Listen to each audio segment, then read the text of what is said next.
Hello everyone, welcome back to the channel once again, and this is the last part of this poem, A Considerable Speck. तो ये last part है जिसमें हम बहुत ही important RTC based questions करने वाले हैं जो बहुत इम्पोर्टेंट हैं आपके सिलेबस के पॉइंट ऑफ व्यू से class 10th and ICSE and your board के हिसाब से। तो आज हम इसके बारे में कुछ इम्पोर्टेंट क्वेश्चंस करने वाले हैं, डिस्कस करने वाले हैं, जो कि बहुत ऑलरेडी मैं इसकी वीडियो अपलोड कर चुकी हूँ, एक्सप्लेनेटेड वीडियो भी अपलोड कर चुकी हूँ, एंड मैसेज एंड जितनी भी पर्टिकुलर चीज़ें हैं मैं उसकी भी वीडियो अपलोड कर चुकी हूँ। तो now this is the part 3 and the last part for this particular poem. तो चलो डिस्कस करते हैं कि आखिर इस पूरे वीडियो में extract based questions. Okay, the first extract is a speck that would have been beneath my sight on any but a paper sheet so white. So according to it, the first question is, according to this extract, the first question asked from the poem of this particular extract is, why could the poet notice the speck clearly? Because poet speck को clearly notice कर पाते हैं because वो एक bright white paper पर था। Black spec और white paper के कॉन्ट्रास्ट की वजह से वो इजीली विजिबल हो गया, क्योंकि वाइट पे अगर छोटा सा भी छोटा चीज़ होगा ना तो वो इजीली शो हो जाएगा। कैमोफ्लेज नहीं हो सकता, वही ब्लैक पे ब्लैक होता तो हो जाता ना, वाइट पे वाइट होता तो हो जाता ना, लेकिन इस पर नहीं होगा। Let's talk about question number 2, what does this word speck refer to the poem? Speck का मतलब मैं ऑलरेडी बता चुकी हूँ, that is tiny moving insect को रेफर करते हुए उन्होंने ये वर्ड दिया है स्पेक। शुरू में पोएट उसे सिर्फ एक स्मॉल डस्ट पार्टिकल समझते थे, लेकिन अब उन्हें समझ आया कि वो जब मूव करने लगा तो उन्हें समझ आया कि it is not a particle, it is a insect. Next question is that why is the white paper significant?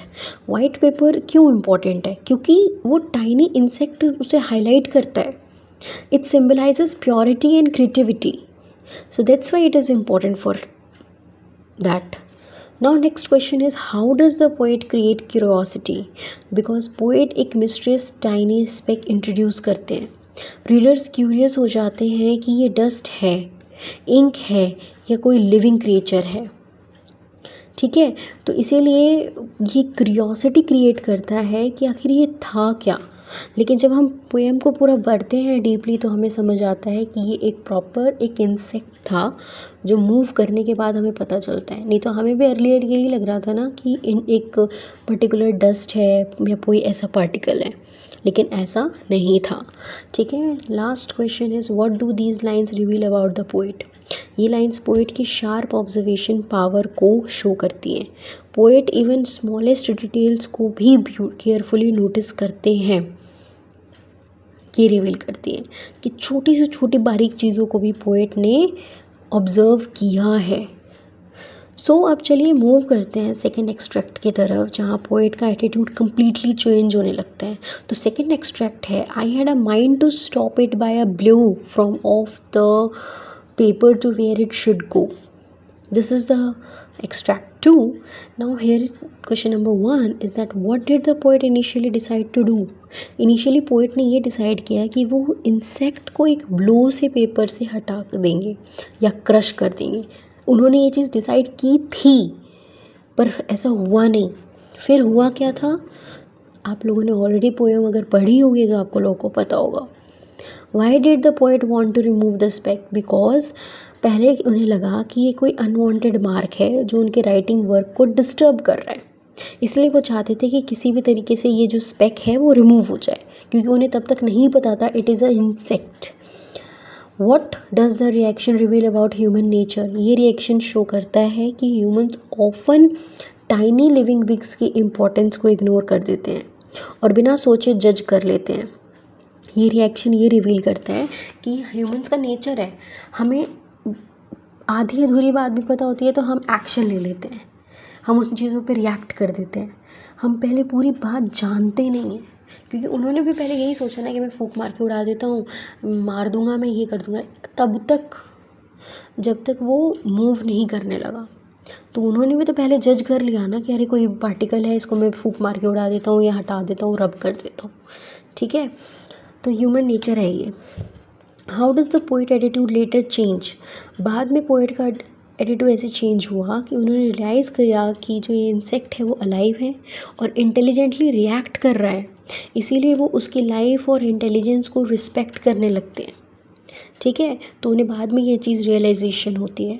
और ये लाइंस क्यों इंपॉर्टेंट है, this is the question number 5। ये लाइंस इसलिए इंपॉर्टेंट है बिकॉज ये शो करती है कि पोएट का जो माइंड है वो कैसे चेंज हो रहा है, उस चीज़ को शो करती है ये, कि पोएम केयरलेसनेस से सिंपथी में कैसे चेंज हो रही है, वो चीज़ दिखाई गई है। एक एडमिरेशन की तरफ ये मूव कर रहा है पोएम, कि कैसे पोएट पहले बिल्कुल भी फिक्र नहीं थी, वो उसे मारना चाहता था या फेंकना चाहता था, फूंक मार के उड़ाना चाहता था, लेकिन एट द एंड वो उस इंसेक्ट को लेके इतना एडमायर हो गए कि वो इतना ध्यान से उसको ऑब्ज़र्व करने लगे कि इतनी अच्छी उन्होंने पोएम बना दी और बहुत ही इजीली उन्होंने सारी चीज़ों को ऑब्ज़र्व किया।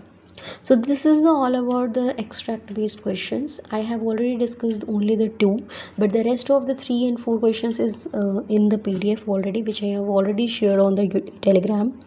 Please do visit that because it's very important. अगर आप प्रैक्टिस जितना करोगे उतना आप लोगों के लिए हेल्पफुल रहेगा। एंड मैं धीरे धीरे ये कोशिश कर रही हूँ कि मैं इंपॉर्टेंट क्वेश्चंस एंड जितने भी और आगे के चैप्टर्स हैं मैं उनको कवर करने की, एंड ग्रामर के पार्ट को भी कवर करने की, राइटिंग के पार्ट को भी कवर करने की। तो जो मेरे प्लीज़ चैनल को फॉलो कर रहे हैं प्लीज़ करिए, so that you will get the best to best content here, because I am putting my all effort for you guys. Please do one thing for me, that is only like, share and subscribe and press the bell icon so that you will get the first one to get the information and notification regarding my video, right? So guys, this was all the important artists of a considerable speck by Robert Frost. Through a tiny insect, the poet gives a deep message about intelligence, awareness and respect for all, for life. So the poem teaches us that the true value size में नहीं बल्कि thinking और understanding में होती है. I hope now these tracks are completely clear to you.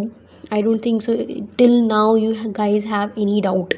If the people who follow from part 1 to 3, who see my explanation video, my thematical and the other जिसमें मैंने सारी चीज़ें कवर की, and this is the last video, उनको तो बिल्कुल doubt नहीं आएगा, and definitely they will score best in their exam.